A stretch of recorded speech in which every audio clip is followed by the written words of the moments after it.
सो hey everyone, आज की इस क्लास में हम लोग क्लास 12th के हिंदी के काव्यखंड के चैप्टर नंबर सेकंड, ठीक है, जिसका नाम है पद, जिसके कवि है शूरदास। इसके पहले वाला जो चैप्टर था, यानी कि जो आपका फर्स्ट चैप्टर था कड़बक, उसका ऑब्जेक्टिव हमने ऑलरेडी कवर करके रखा है इस यूट्यूब चैनल पे। अगर आप सभी ने इस वीडियो को नहीं देखा तो जाओ फटाक से देख लो। एंड आज की इस वीडियो में हम लोग चैप्टर नंबर सेकंड, जिसका नाम है भैया पद, जो कि सूरदास के द्वारा लिखा गया है, तो इसके काफी मोस्ट इंपॉर्टेंट ऑब्जेक्टिव क्वेश्चन पे डिस्कस करने वाले हैं। सो आज का क्लास आप सभी के लिए बहुत ही ज्यादा इंपॉर्टेंट होने वाला है। सो आप सभी वीडियो पे एंड तक बने रहना।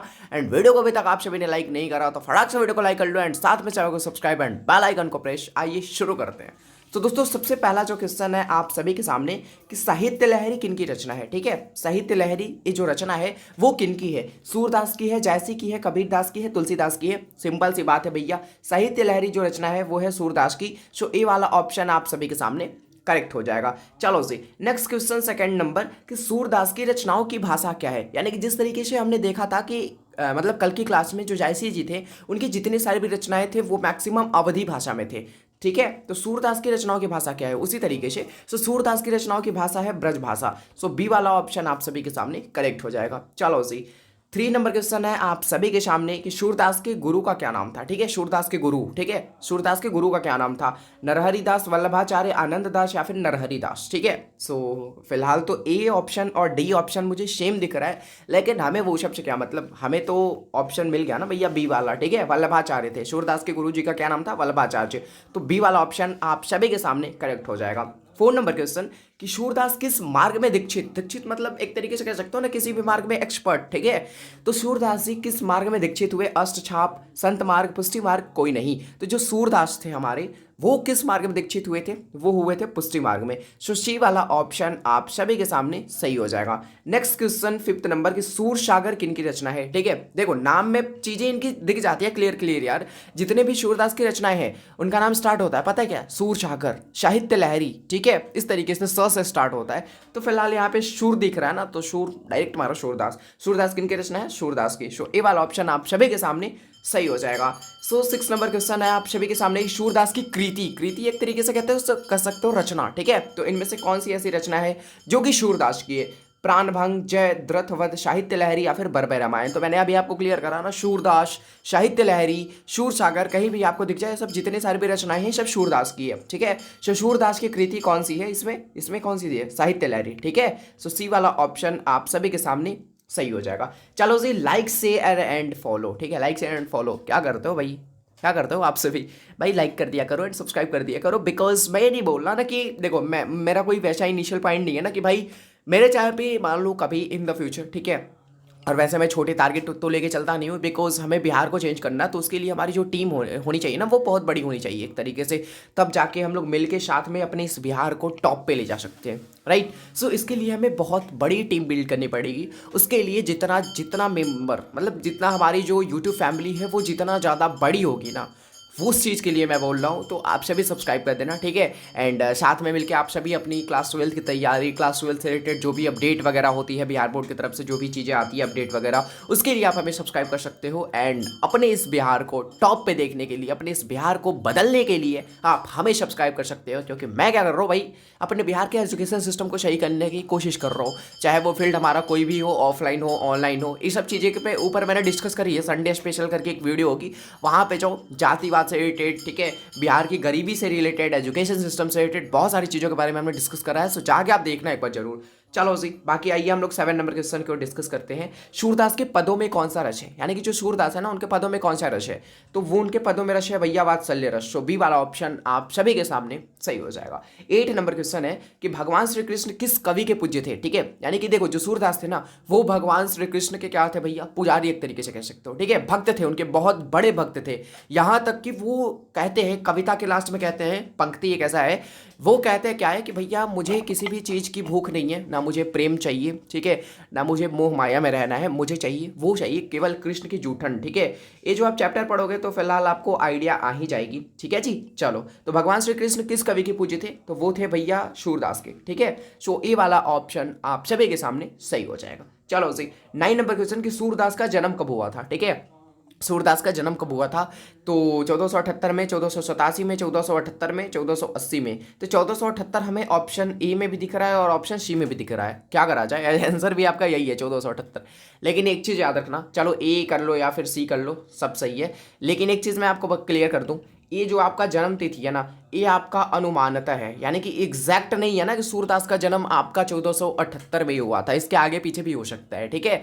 तो ये एक तरीके से बस बोल सकते हो कि ये बस एक आइडिया लगाया गया है, ठीक है, और उसके थ्रू आपको 1478 आपके बुक में दिया गया है। चलो जी, 10 नंबर क्वेश्चन है आप सभी के सामने कि सूरदास के पद किस पुस्तक से लिए गए हैं, ठीक है। जो सूरदास के पद हैं, इनकी जो भी रचनाएं हैं वो किस पुस्तक से लिए गए हैं? शूरसागर, साहित्य लहरी, राधा रसकेली, सरसरावली, ठीक है, ये लिए गए हैं। आपके सूरदास के जितने सारे भी पद हैं वो लिए गए हैं सूरसागर से। सो ये वाला ऑप्शन आप सभी के सामने 100% सही हो जाएगा, ठीक है। कभी भी आपको एजुकेशन रिलेटेड कभी भी कोई इश्यू आती है क्वालिटी से रिलेटेड, तो आप हमें व्हाट्सअप कर सकते हो। पीडीएफ के लिए भी आप हमें व्हाट्सअप कर सकते हो, बिकॉज मैं आपको पीडीएफ व्हाट्सअप पे प्रोवाइड कराता हूँ और बिल्कुल फ्री में, ठीक है। क्योंकि मैं देखता हूँ बिहार में क्या होता है ना, बहुत सारे टीचर्स हैं, चलो कहीं ना कहीं ये चीज़ तो सही है यार कि तुम्हारी खुद की कोर्स है, ठीक है, तुम्हारी खुद की प्लेटफॉर्म बिल्ड करी हुई है, तो वहाँ पे फी स्ट्रक्चर होता है, तो सब चीज़ की अलग अलग फ़ी कटती है हर एक फील्ड में, ठीक है जी।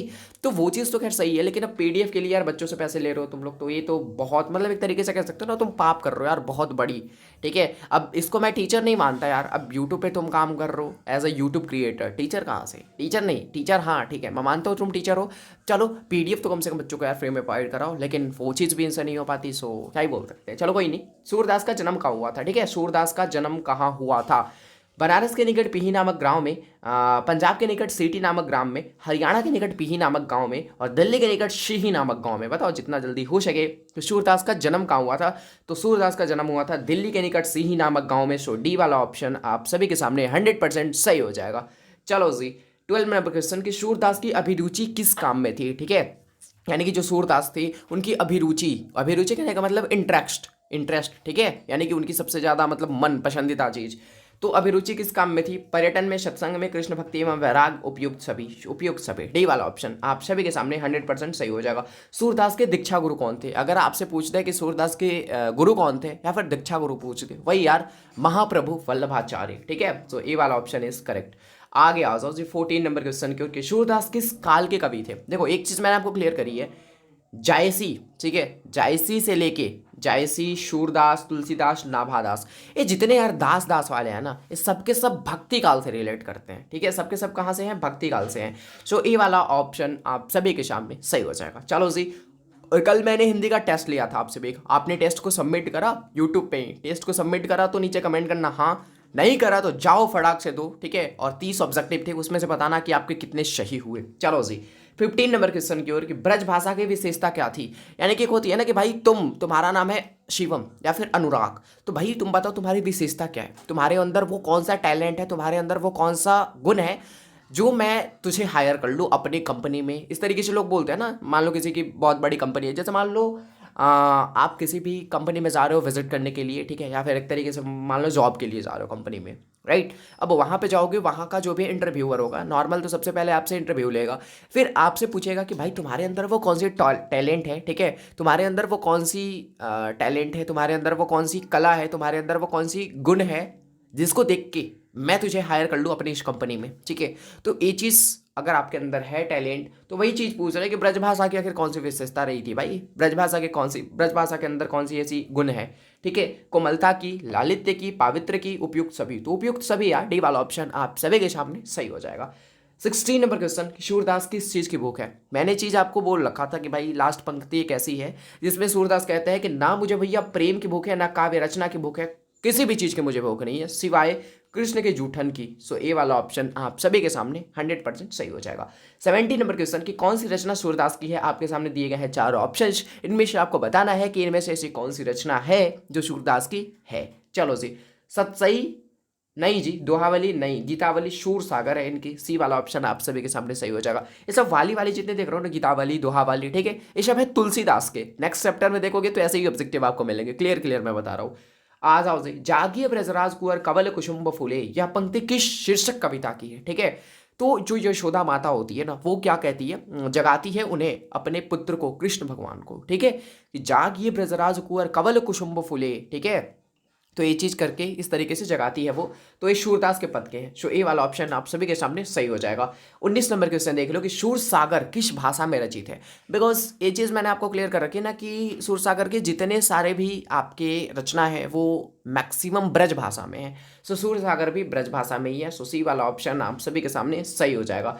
20 नंबर क्वेश्चन कि भगवान श्री कृष्ण किस कवि के पूज्य थे। ये शायद रिपीटेड क्वेश्चन है। तो भगवान श्री कृष्ण थे वो थे भैया सूरदास के पूज्य। सो ए वाला ऑप्शन आप सभी के सामने सही हो जाएगा। जो थैंक यू सो मच आप सभी को। Subscribe for more amazing content and इसी तरीके के कंटेंट देखने के लिए आप हमें सब्सक्राइब कर सकते हो। बाकी इस वीडियो में इतना ही रहने देते हैं। नेक्स्ट वीडियो में हम लोग मिलेंगे किसी नए टॉपिक के साथ। तब तक के लिए आप सभी को be positive and keep doing wish all the very best. Thank you so much.